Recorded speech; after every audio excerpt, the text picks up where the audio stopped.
Yo, this your boy EC22. I'm my brother, Coach D-Wade. This is the FaieWeather Fan channel. I am the FaieWeather Fan. That is a coach. He's representing Texas Rangers, and we're going to probably get into them or whatever you want to talk about. Sir. Y'all let us know what y'all want us to talk about if you're watching. But if not, we're going to just go ahead and roll with it. Since we know what, let's pull up some Rangers real quick, D-Wade. First of all, how your week been? Man, it's good. It's good. It's good. Before I forget, hey, shout out to our boy J-Dub up in Great Falls, Montana. Want to bring all the viewers and everyone who listens in and up to speed on J-Dub. Of course, he and his beautiful wife have 3 kiddos, and their summer is quickly coming to a halt. The sports camps, all the above, and J-Dub's work schedule is getting ramped up. So we're going to miss him for a few weeks, but just want to say hello. Love you, man. Missed you. But yeah, the week's been good. I was glad to see some rain last couple of days. Oh man. Because it cools things off, and certainly makes everybody's flowers and everybody's grass, prettier and everybody happy. So that's a good thing. I mean, but yeah, everything's good. And we'll get into the Rangers here in a minute, but had a big, dramatic, come from behind 10th inning, overtime, extra inning victory last night over here in Arlington versus the New York Yankees. So we'll get into that in a minute. So how are you, man? Hey, I want to tell the viewers before I forget that our boy, EC, celebrated a big birthday this weekend. So just again, another shout out, some love for my buddy EC for I know he had a great birthday weekend with his beautiful wife, and so all good, man, all good. E, how about you? What's your week been looking like? Man, like you said, celebrated 48 years of being on this planet, man. And man, it was crazy, man. And it worked out well. I started the day with my boys over at the men's breakfast. So that was awesome. The start of the festives, getting around and hang out with my boys, and then later on that night, hung out with my wife and a couple of friends and got something to eat. Went to a dueling piano. Watched the two guys go back and forth. So that was pretty cool.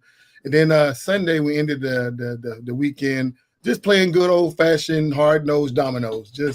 And I had to beat some cats down for my birthday. I don't know if they let me win because it's my birthday or I can't play. I don't get it wrong. I can't play. I don't care what they say. But hey, man, hey. So I don't really believe listen to gossip or hearsay or rumors or any of that stuff, but rumor has it that you got a little golf in this morning.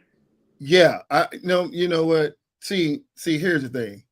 Now I love golf, but I love the relaxing part of golf, the 4 hours of just chilling and enjoying the environment. I don't like all the hustle and bustle of trying to win a tournament. And so a couple of coworkers, man, they got these little mini tournaments they want me to play in. So basically all I'm doing is just donating money. That's all I'm doing. I'm just donating money. I'm like, yeah, just count me out. So you're just there for the fellowship and the social part of it. It's funny because these coworkers, man, I really don't know them that well. I mean, I work with them. My boss is one of them. So, he wanted me to come out and join. So, so really, really just hanging out.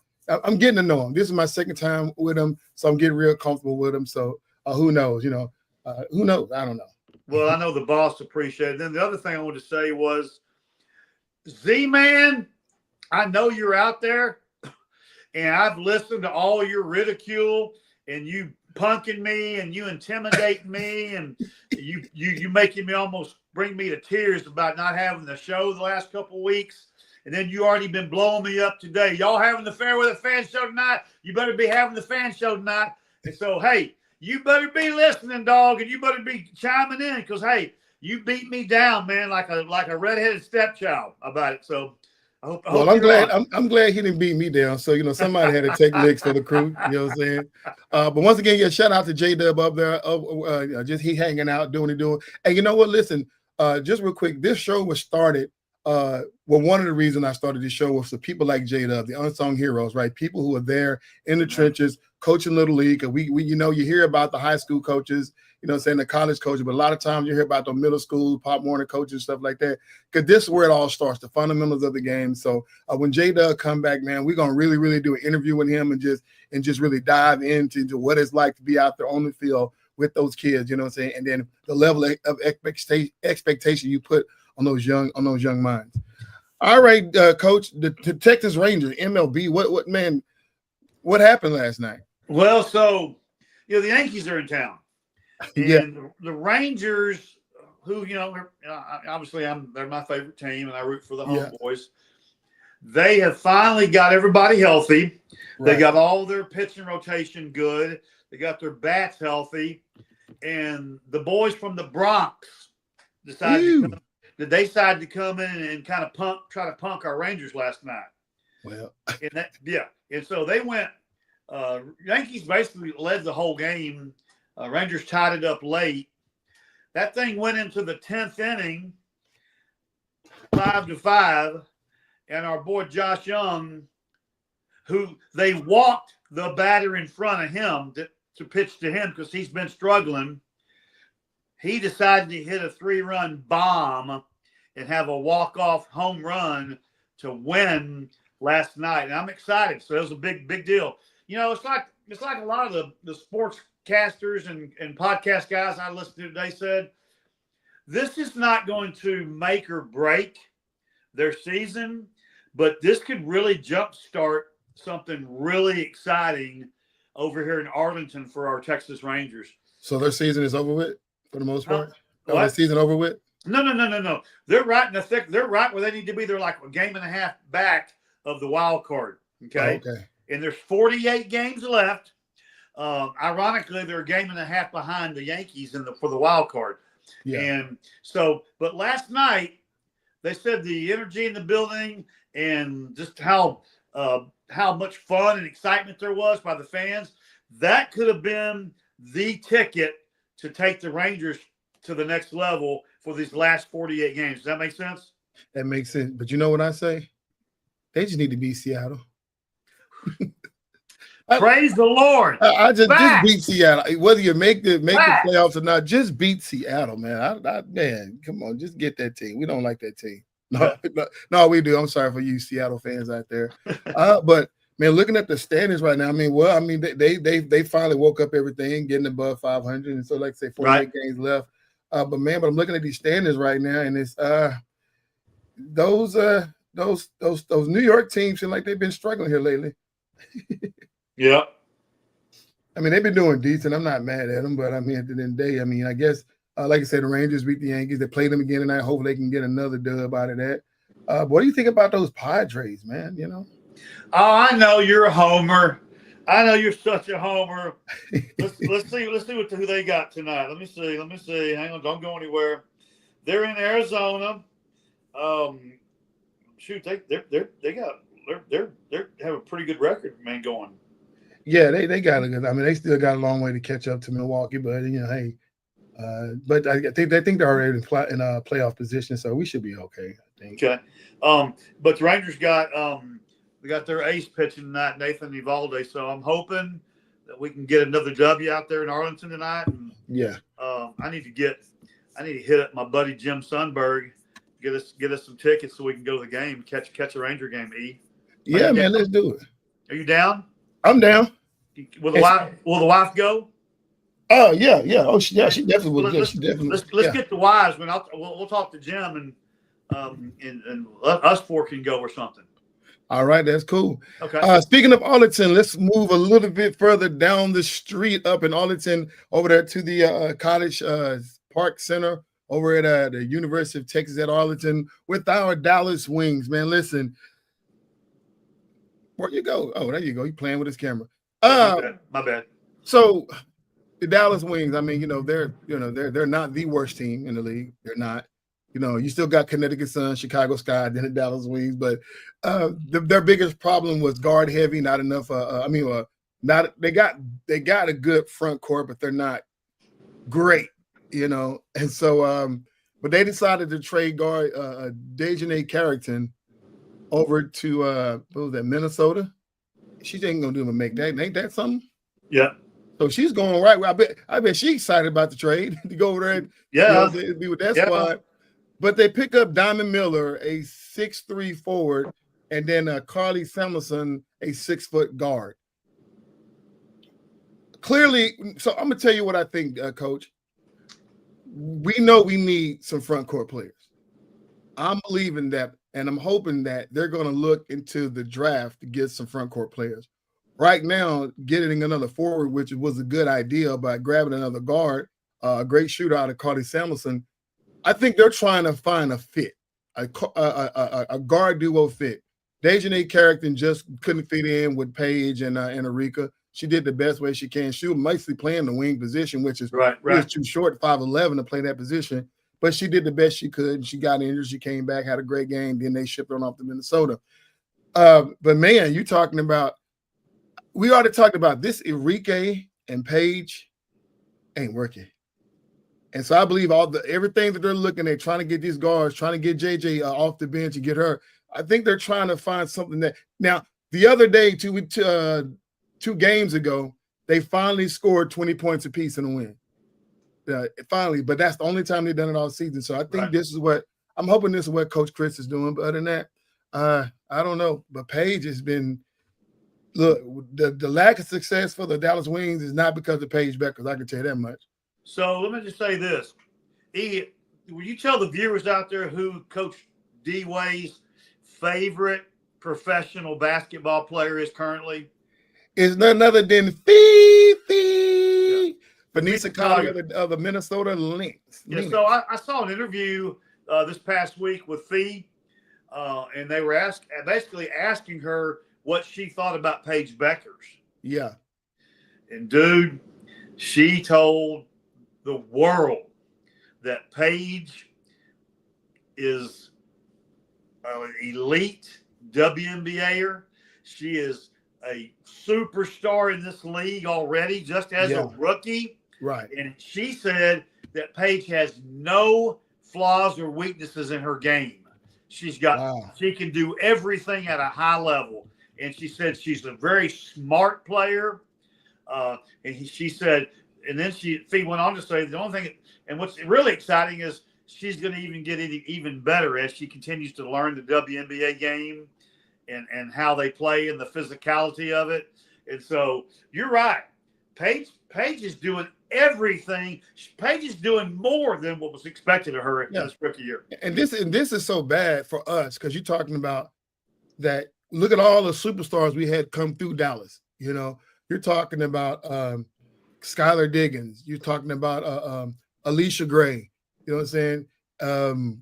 Kayla Thornton, who who before she got hurt, you know what I'm saying, should be making an all team this year. You know what I'm saying? And they jump started her career. Oh man, and I can go on and on. There's so many. Satu Sabali. You know what I'm saying? There you go. Came here, and there's so many girls that came here that we didn't do right. Now you got Arika that we couldn't figure out. Now we just can't mess up Paige. You know what I'm saying? We got to do right. You know what I'm saying? I don't know how it's going to shake out, but I mean, J-Dub said this weeks ago, and you'll remember this when I say it.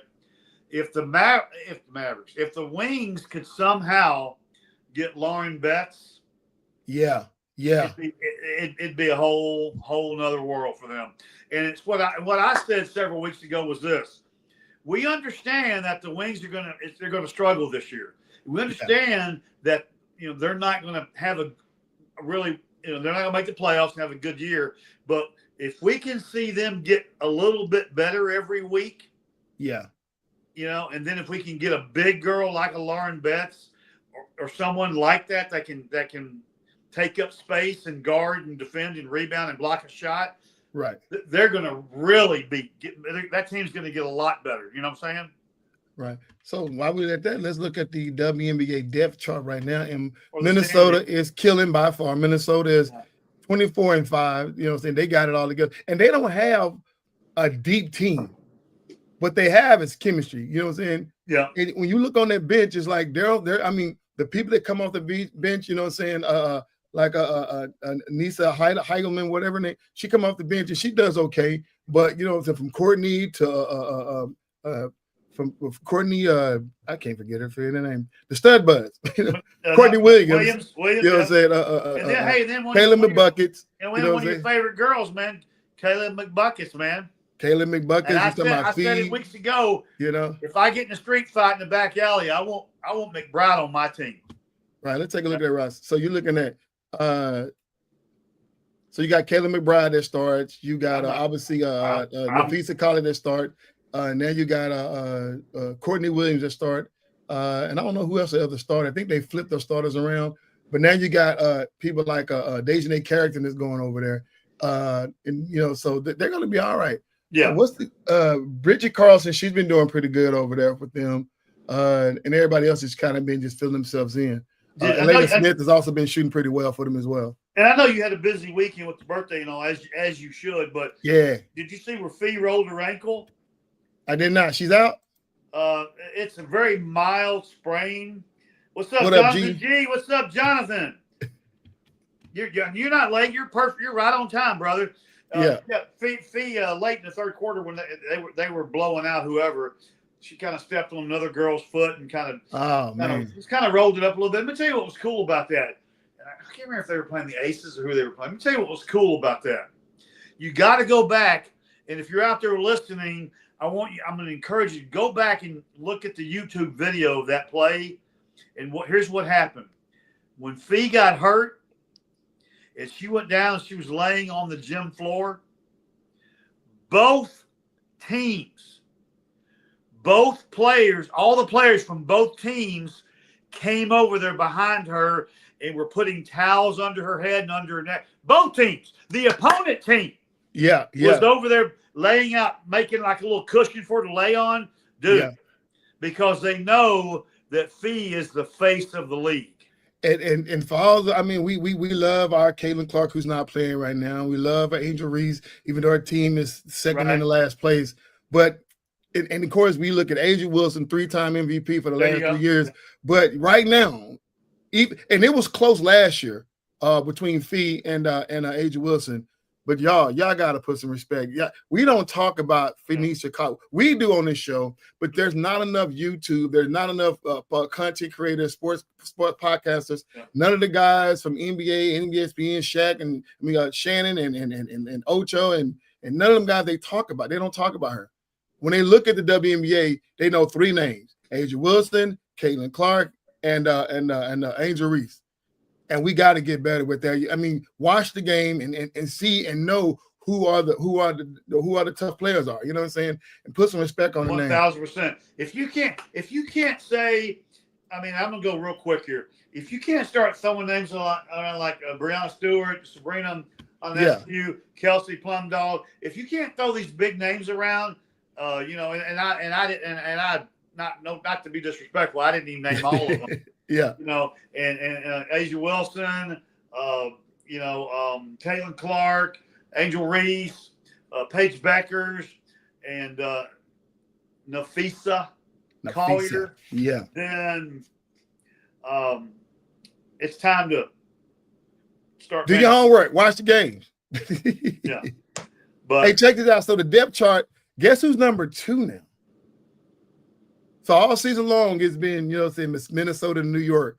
Guess who's number 2? It's not Los Angeles, is it? No. They climbing up, but it ain't Los Angeles. Wow. It's my Atlanta Dreams. Oh God. Oh my God. Atlanta Dreams. I told you, man. That I said they got the best guard duo in the whole league, man. You can't stop them girls, man. Rain Howard and Alicia Gray. You can't stop the best duo ever.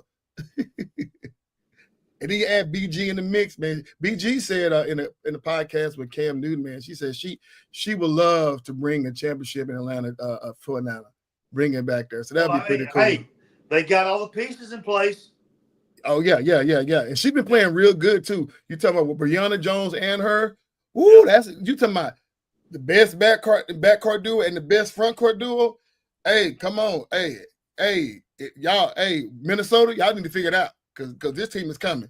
Yeah, but again, for my money, Fee, Courtney Williams, and Kayla McBride, that team – you mentioned it a minute ago.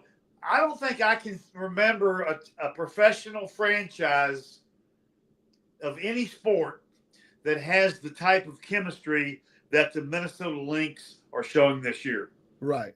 It's a one for all for one, man. And I love it. I love it. So so we know that the New York Liberty are in the number 3 spot. This team that I'm going to call now was trending down probably about a month ago. They had a lot of nasty talk about them because of the play of their superstar player. Oh God! But since their superstar player went down, this team has climbed all the way up to the number 4 spot, and that's the Indiana Fever, doing it without Caitlin Clark. What is going on here? Yeah, and you remember we talked about this a few weeks ago that we were trying to figure out because they were kind of wheels off. The coach was taking some personal time off. Caitlin was catching a lot of flack. And then our girl Sophie Cunningham was catching a lot of flack. And I told both of you guys, you and J-Dub, that they're in a situation right now where either they're going to come together as a unit and they're going to start playing better and getting better and doing better, or this thing's going to fall straight off the train track. Okay. Yeah. And the thing I really, really respect and love about you is you're the first one to get on Caitlin Clark's butt, and you're also the first one that supports her and gives her props, man. So, kudos to you for that. But if we could ever get her healthy, I mean healthy, 110% healthy, the Fever with your girl Leah Boston, Cunningham, Lexi Hall, if Caitlin can get healthy, they can make a run at this deal. Don't you agree? Oh, yeah. And the problem, she made a statement, and she made this statement, speaking of Caitlin Clark, she made this statement several times. And this downtime is really, really, I hope she's taking notice. She kept talking about putting on a performance for the fans.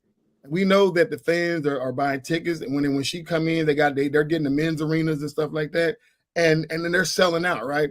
And I know she has to put on a show, but when you're forcing it, like Steph Curry gonna put on a show because he can just shoot, but she's forcing it, trying to bring the show to the fans, and it was causing her team chemistry to lose, just coming up within seconds of the shot clock and jacking things up. Yeah, facts. But the one thing she did do, she did teach her team how to play within each other. And now that she's gone, the only thing is missing is those quick shots and her lack of defense. You know what I'm saying? So you bring in other players who can play defense. Yes, sir. They're playing harder and tougher. They're playing with the same synergy that she brought to the team. And so now this team is starting to see success without her. And whenever she comes back, all you got to do is plug yourself in. Don't try to take over. Just plug yourself in. Especially at this time of the season. Yeah, no, I love that. And I've listened to several of her teammates talk about her, and they all freaking love her. They said there's nobody more chill and more fun to hang with than Caitlin off the court. And they said on the floor, she's there to win.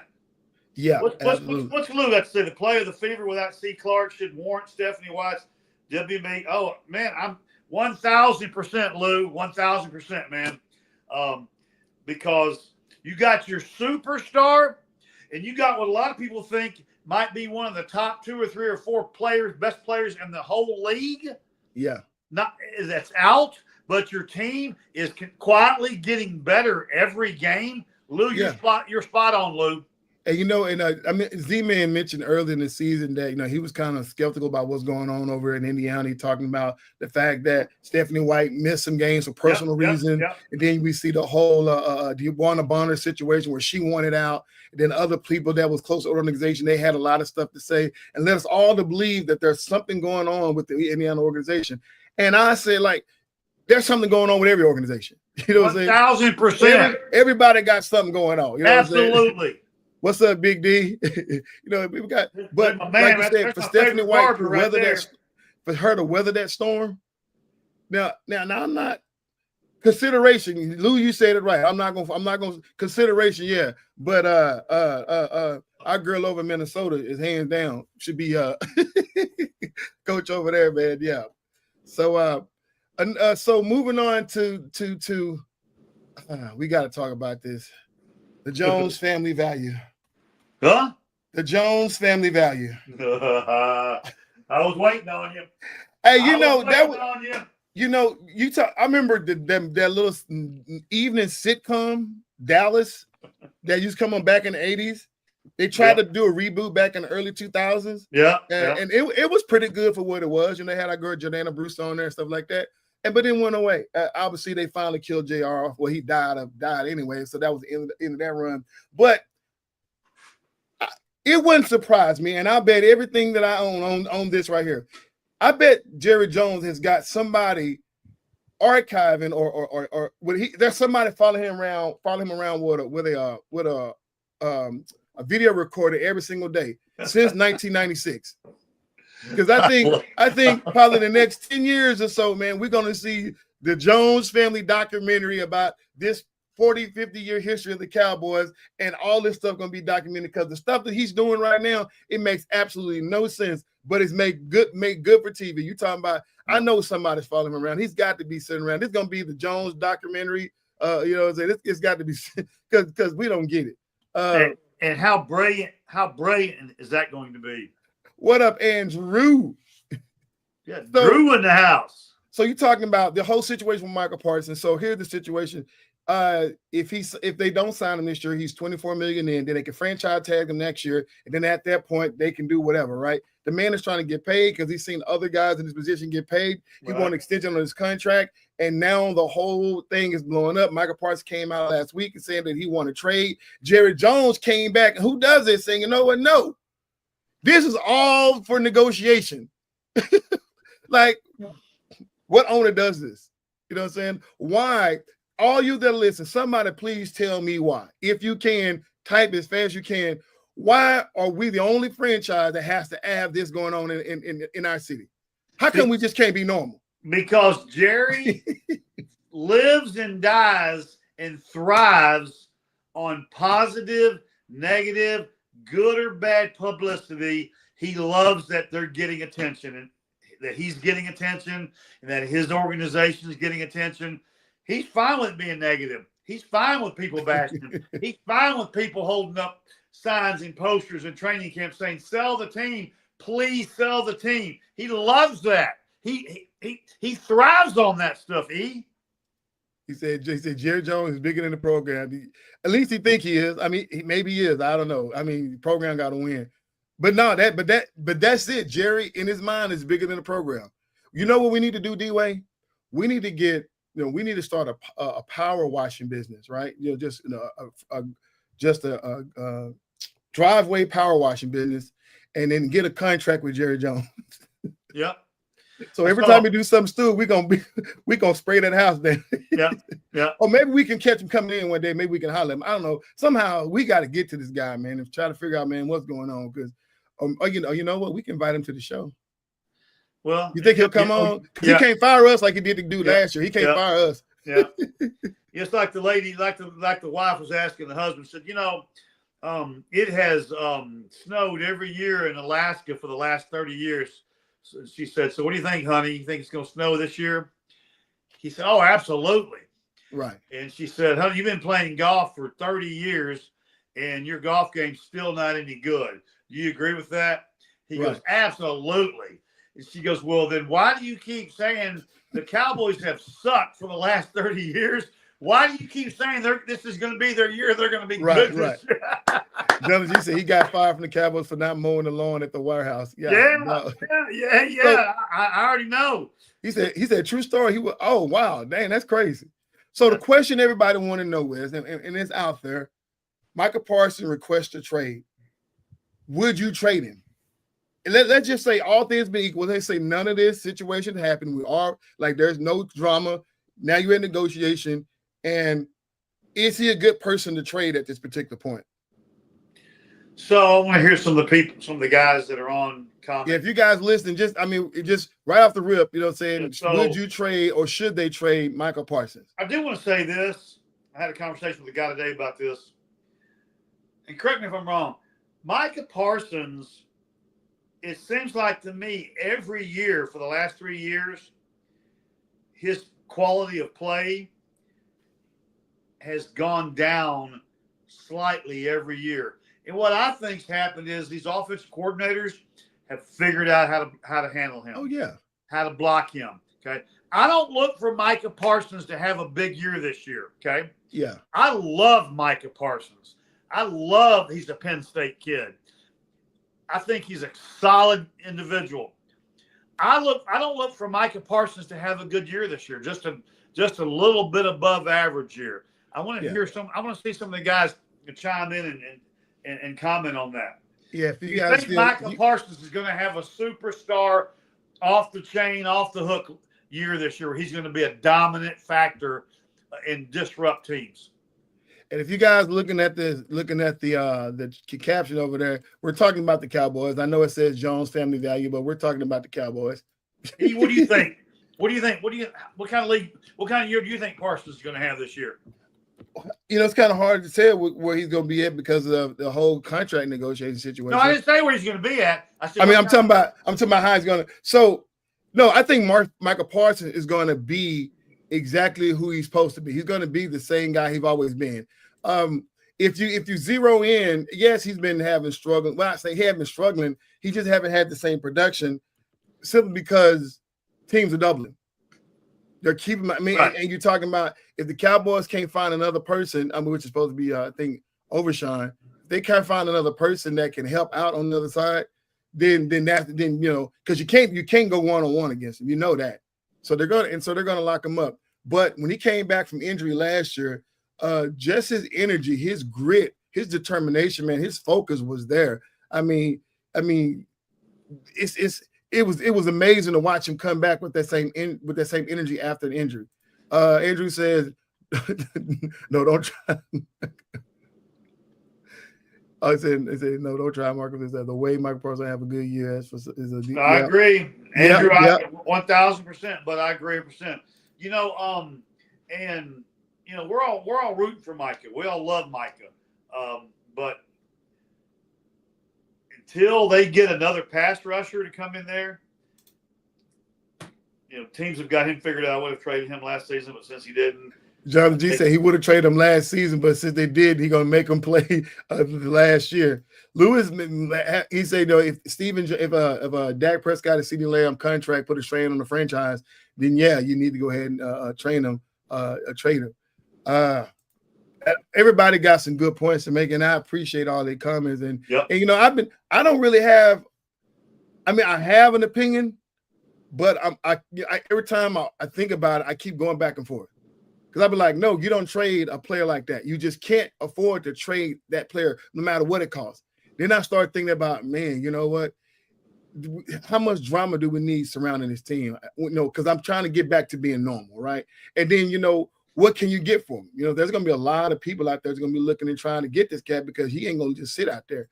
Lou said, okay, he got the salary at overthesalary.com.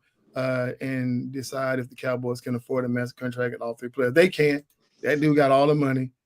He said he made Dak play his last year. Jonathan, I agree. I think he should make Micah play. I think he should make. Here we go. See, that's what I'm talking about. Yeah. Every team has an account for Micah. He's exactly. Yeah. The whole team. The whole league is lying in wait. The whole league is lying in wait. Waiting on the Cowboys to do something. No. Z-Man, this is not your Zimbabwe, Africa football, okay? This is American football, okay? You got to understand this. They're not not kicking a little soccer ball around. This is American football. So, hey, but he made an awesome point, though. No, serious, though. What Z-Man said, that's not what I say, facts. Yeah. Every team, 31 teams are lying in wait to see if Jerry Jones going to drop the ball because we can name 5 guys in that position. You got 32 teams. We can name 5 guys that in that position that do it to that level, Yeah. And I just don't see the production being there. Here's a question I have for you, for all you guys. Andrew Williams said, there is no normal in Dallas as long as Jerry Jones. Oh, 1,000%. No, 1,000. Yeah, for sure. You don't sacrifice good players because of drama. Facts. Here's the deal. If Jerry doesn't trade him, okay, he has to play. He has to fulfill his contract this year. And $24 million. Or he will get fined every game, every week, whatever. And if he didn't play the entire year because he wants to show his butt, then that's going to hurt his trade stock next year. Yeah. So I was listening to the guys talking early on ESPN. They're talking about Michael Parsons going scorch the earth mode. You know what I'm saying? He's going to have to get creative. His team is going to have to get creative and basically trying to build back leverage. What that mean, I don't know. I don't know if he have any leverage. You know, my Big D just said Cowboys have all the leverage, so they answer that question. You know, say Michael may not have the leverage that I agree. has. But I agree, Big D. Big D, I agree 100%, dude. Yeah, I don't know what he can have do. all the power right now. They have all the pieces. So I don't know what you. I mean, it's unfortunate for Mike Parsons because at the end of the day, I think he deserved to get paid. You know, I think he. Yeah, I do too. Next year, okay. I don't think he deserves anything right now. I think he needs to play his contract out. Okay. You know what? $24 million is Michael Parsons. I'm. Thank you, Coach D. Well, you set me straight. I don't have $24 million. You tripping over $24 million, man? Play get your $24 million. Yeah. But will they franchise? Will they franchise him next year though? That's the problem. Yeah. That's what he don't want to happen. That's the reason why he trying to get the contract now and go ahead and get extended because he could play out this year. I don't think he have a problem with playing this year. I think he do fear the franchise tag going this year. You know, because he's seen other players. He saw Dak get it. You know. Yeah. But I still see visions of him bad mouthing on the sideline this past year, having a bad attitude, kind of being a crybaby. You know, I see those visions of last year on the sideline with the camera on him, and I just got a bad taste in I love Micah, but Micah, you got to grow up. You got to honor what you need to honor, and you need to go out and have a big year this year. Then you're gonna get paid all the money by somebody. Okay. He said, John said, because they got Will McClay, he will be replaced. You know what I'm saying? So he don't feel like Michael Parsons going to retire as a Cowboy. Jonathan, wow. Jonathan, I'm right there with you, Jonathan. Me and Jonathan was having a conversation the other day, and we talked about this, and you let me know what you think. Well, I'm going to ask you a question. Does his podcast offer a distraction for the Cowboys what makes them consider whether or not he should be on the team or not? Wow. Couldn't you say that about any professional player that has a podcast? I don't know. Yeah, but he's like revealing secrets. He's talking trash about teammates and stuff like that. He gets a little girly on this, a little messy. Wound up. Yeah. Big D said they can franchise him for 2 years. If he doesn't play this year doesn't count. Realistic Cowboys got control for 3 years. And I love that the Cowboys have control. Yeah. Yeah, they finna, yeah. Z-Man saying. Z-Man, Coach D-Way's getting it wrong again. Just look at the guys who got paid this year who are not at Micah's level. Pay the dude. Facts. They got to pay him, you know what I'm saying? But, I mean, the sad part about it is you got to pay a player like that. If not, trade him. But the Cowboys, they finna play with this dude. Well, you know what Coach D-Way always says, it doesn't matter if they pay him or if they trade him. Cowboys are not going to make the playoffs this year, so it doesn't matter. Jerry, you need to do whatever you need to do for your pocketbook, okay? Because I know you don't care about the team. So facts. Okay, now this has been irking me all day long. Y'all let me pull this up.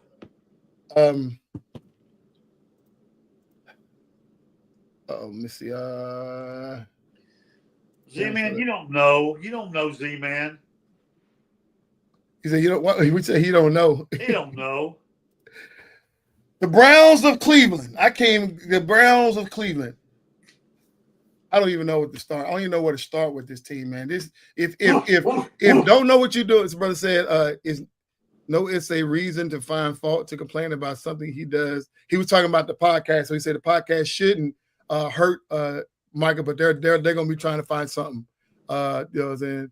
Lewis says, crazy how other teams appreciate their star players by reworking their contracts to market value while the player is on their current and cheaper contract. Yeah. It's like, because in years to come, the market gonna go up. They'll be like, pay the dude, pay him. It don't make no sense why y'all keep toiling. Well, it goes back to what we said earlier. Jerry's a knucklehead, and Jerry loves the attention. So I bet he's sitting on the toilet and just be giggling at nighttime with his fingers in his mouth. Yeah. I know he just be sinister grin. He's sitting out on his back patio, overlooking his pool, drinking drinking him a bourbon, as Z-Man would say. Yeah. He don't care. So the Cleveland Cavaliers, obviously, so we just reported that Shedeur The Cleveland Cavaliers. I'm sorry, the Browns of Cleveland. You're tripping. The Browns of Cleveland decided, I just saw a while ago, that they're planning on starting Shedeur Sanders in their preseason opener or whatever. But yesterday they still had him ranked as the fourth string quarterback, and so we saw Kenny Pickett get hurt, and then Dylan Gabriel got hurt, and on top of all the goddamn quarterbacks they go out there and get Tyler Huntley. Make it make sense. Like, do you need another quarterback? If the object is trying to reduce the quarterbacks you got right now, right? Yeah. And two of them get hurt, then okay, the best ability is availability. You know what I'm saying? You still start the season with old boy Joe Flacco, and then you go ahead and bring in Shedeur Sanders and let them other guys let the pieces fall where they may. But no, I love it. Jerry Jones don't worry about it because he exactly. He said, Judge, he said, love you. Tell him this is about Oh, he said so. He said the players were telling Jerry about the visitors and yours being being a distraction. So the podcast is a distraction in Jerry's eyes. Well, yeah, if the players are complaining about it, yeah. But are they holding over his head? Or you never. And maybe Jerry Jones is, because when Mike got a podcast, he got all visitors, and Jerry ain't got no podcast. He got a radio station. So yeah. You know what I'm saying? So it's like, you trying to one up me? You get to go talk about the Cowboys? Like, nobody does this but Jerry. Jerry. And to start the season, again, look here. To start the season, I have no problem with Joe Flacco and Shedeur as a backup. I have zero problem. I think that would be really good for them. So to go get another quarterback is whack. So they named him the starter week 1, and I hope I'm gonna stretch this. I'm gonna stretch it. I'm gonna stretch it out. I think with all the Shedeur Sanders fans, what he said 5 QBs. They can't be an academy because they ain't had a good quarterback since when? Z-Man, preach, man. Come on. I mean, Baker did okay, but other than that, we can't remember the last time they had a good quarterback. You know what I'm saying? So it's been real bad. So that is funny. I think y'all just go ahead and line up Myles Garrett back there. Let him take a few snaps, right. Man. The Browns is where quarterbacks go to die. But no, the owner come out. And it's so funny because they echoed the same. During draft night, they said the exact same thing. He said the exact same thing. He didn't want Shedeur, but because he was there at the 5th round, why the heck not? And then now here you are. You've had him in your camp. He's been doing good from what we can see. Just let him play with the big boys. But now you come out and you say it again. Well, we didn't want him. It's like, we already know you said that. Why it choose this moment after having this guy for months to say that again? It wasn't my decision. It was a GM decision. We really didn't want him. So now everybody's thinking we don't want him. So now, because the media has been questioning, let's go ahead and start him. You know what I'm saying? Week 1. You know what I'm saying? Because it's going to be a progression, and then see how he runs with those starters. But you got to give him reps with the starters. You got to let him get out there and practice with the starters. You can't throw him in there in a preseason game and all of a sudden, and it's almost like they're setting him up to fail. 100%. And then you go in and get Tyler Huntley yesterday. It's like, y'all let me know, man. Because let me tell you something, I'm thinking that they're going to. I think they're going to bring back Johnny Manziel. Hey, they're going to probably call Johnny Football for it now. Look, anybody that's a quarterback, whether you're in college, high school, Pee Wee League, if you're playing in UFL, XFL, yeah. If you could throw the ball at least 40 yards, man, the Cleveland Browns is a place for you. To come die, yeah. To come die, you know what I'm saying? If you just want to just say you played in the league and get 1 year in, at least a couple. The Cleveland Browns is taking off. Bernie Kosar was the last great. Look at Bernie Kosar. Look at John. That's a long time, man. Woo! God, no. They don't do, and then they got all these quarterbacks, but they just about to mess everybody's career up. So Kenny Pickett, let's call him out one by one. All right, We know Joe Flacco, he's on his last hurrah, so he probably won't survive and get another NFL team after Cleveland Browns. So you never know. He's been last this long. But Kenny Pickett, if he don't become a Brown, what is a good team for him as a backup? Dallas. I like that. I didn't think about that. I was about to say Chicago, but no, I like that. Okay. Let's look at Dylan Gabriel, rookie. You don't make the Browns. Where's a good team he can be a backup? Dallas. No, how about the New York Jets for Dylan?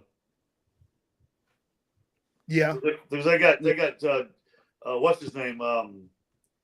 Justin Fields. Justin Fields, and he got hurt, and they went and got somebody else to help cover for him. I forgot who they went and got.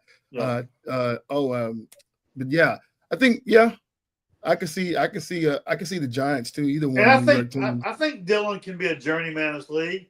I think Dylan could. I think he'd be a great backup for a lot of teams. First of all, he got to prove that his size won't be a factor. Yeah. Because even as a backup, you still got to be able to control the team and don't lose a game. 100%. Yeah, you're right. And his in pocket accuracy got to be better. So I don't know what the Clevelands are putting him through, what the quarterback coaches are putting him through.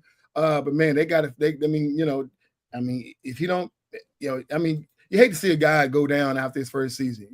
Brandon was good. I can't say great.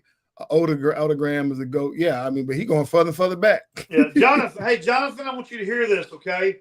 And think. And do you remember a guy from the 70s, the quarterback for the Browns named Jim Nelson? He was a really good quarterback for the Browns in the 70s. I don't think we weren't born in the 70s. We're late. I was 77. He's 78. He went back to Otto Graham, so that's before I was born. So I don't know what to tell you. Hey, Ian, I want to change the subject for a minute. Yeah. Same sport, same position, okay? And this is for everybody, all the viewers out there. Okay, hypothetically, if Dak Prescott has a below average year this year, and you're the Dallas Cowboys, what do you do? That's my question. E, you want to answer it? Nothing. If Dak has a bad year this year, look at him bring Doug Flutie from Boston College into the picture. He's my short quarter. Yeah. He's a short quarterback. Short quarterbacks have no reason to. I read about him. I haven't seen him play. Yeah. Hey, Jonathan, you need to Google Jim Nelson, man. He was a real good one. You said he answered the question. Like, what is a WB? Draft a WB? I don't know what you mean, Johnny G. I don't know what WB is. Yeah.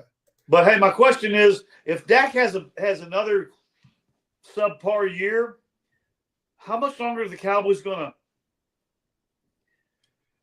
No, because here's the thing. The Dallas Cowboys will have a subpar year. The Cowboys are not going to be good because what Jerry Jones doing. You can't put that all on the quarterback, right? Okay. So it's different if you're giving Dak all the pieces and the organization is tight knit. You know what I'm saying? And there's synergy and it's hills to win or lose. Every year they're going into drama. So all Dak got to do is be in the top 5 in passing yards, and he good. Yeah. Whether they make the playoff or not. Well, he's not going to be in the top 5 in passing yards. Oh, he said draft the QB. He said so. If they don't, you ready to get rid of him that quick? Jonathan, just keep drafting the quarterback till one of them works out. My goodness, man. No. I love that. I love what he brings. We all do. Man, it's like they can't. The Cowboys are not going to win. Their lack of winning is not going to come from that. You know what I'm saying? It's not going to come from the defense. It's not going to come from offense. It's going to come from the energy that Jerry Jones allowed to sleep into the locker room. You know what I'm saying? When you know your coach, like how do you go out and play for a dude that's drama field? You don't know if you did a good job or not. Now, just because he can give you some money and come off in the locker room and all that stuff like that, but today, you can't trust it. And so at this point, everybody's coming out, man, I'm coming out for my stats. I'm coming out to be on the top 10 of somebody's board. That way, if it goes wrong here, I keep some type of player empowerment or player leverage so I go to another team. You know what I'm saying? I think that's what a lot of them guys are banging on. So Dak will absolutely have a good season. Okay. He said, Jonathan, everything you just said, I agree with. Okay, Dak will absolutely have a good season. I'm Dak's biggest fan, but if he has a bad year, he sucks. Very well, maybe time. So I was gonna call him out live on the show, but I didn't want to do him like that because when he said draft him, I was like, draft him. You giving up on him because y'all know too much. When I say if you look in this cup of Kool-Aid, it's blue. It has number 4 ice cubes because he is drinking it. He loves him some Dak Prescott, and he would defend Dak Prescott 10 toes down. And you talking about go down with him. You know? If anybody says anything bad about Dak Prescott, don't let Jonathan G hear it. I'm just letting you know. Hey, and Jonathan G, Dak will be as good or he will be as bad as the offensive line is this year. If the offensive line plays well, Dak's going to be a monster this year. If the offensive line sucks, Dak's numbers are going to suck. Well, there you have it, folks. We're going to end the show on that. Coach D, what you got any last final thoughts for the show? No, just so what I know. Jerry Jones not coming to my Carson playing season. I was just reading something. It's been okay. Final thoughts. Hey, man, I want my Rangers to light it up for the last 48 games and get into playoffs and make a real good run. So I'm super excited about what's going to happen there. EC always like hanging with you, so that's my final thoughts, man. For everybody that's watching this podcast currently right now, or will watch it later on, and you know what I'm saying, on Facebook or YouTube, if you made it this far, please do me a favor. Support women athletics. Not just the WNBA, but women athletics. You know, they're about to be some flag football. I don't know if they already started this season right now, but women, I got to check on that. But man, just support women's sports. You know what I'm saying? Go watch the game, watch basketball, watch the women's flag football league. You know what I'm saying? Just tennis, just whatever, right? Because it is about time. And we know that the women side of things will never get the money that the men have. We know that. But the gap is so far. You're talking about girls making $250,000 in the WNBA for a 4-year contract. And that's, I think the water boy get paid that in 1 year in the NBA. You know, when they throw it away on millions of dollars, you know, they're not asking for equal pay; they're asking for more, and then what they want more of the revenue share. And so, so since I said support the women athletics, since we're in WNBA season, from now until the end of this season, for those who never watched WNBA, at least watch one game in its entirety. It don't matter who. Just they play tonight. They play on Fridays, Saturdays, and Sundays, and then Mondays. You know, then so just I think they're off on Mondays and Tuesdays, and they think they play the rest of the week. You know, what I'm saying it's gonna be there's gonna be 2 games on night, except on Saturday. There'll be 3 on Saturday and 3 on Sunday. But any game, they got earlier games. If you don't want to spend your night watching, they got early games on Wednesdays, on Saturdays, and Sundays. Watch one game. That's all I have. That's how we're gonna end the show. This being your boy EC22, the FaieWeather Fan channel, man. Kicking it with my boy, Coach D-Wade. It's been real. Thank you guys for watching, for tuning in. But please join us every single Tuesday right here on YouTube and Facebook at 6 o'clock p.m. on Tuesdays. And we are out.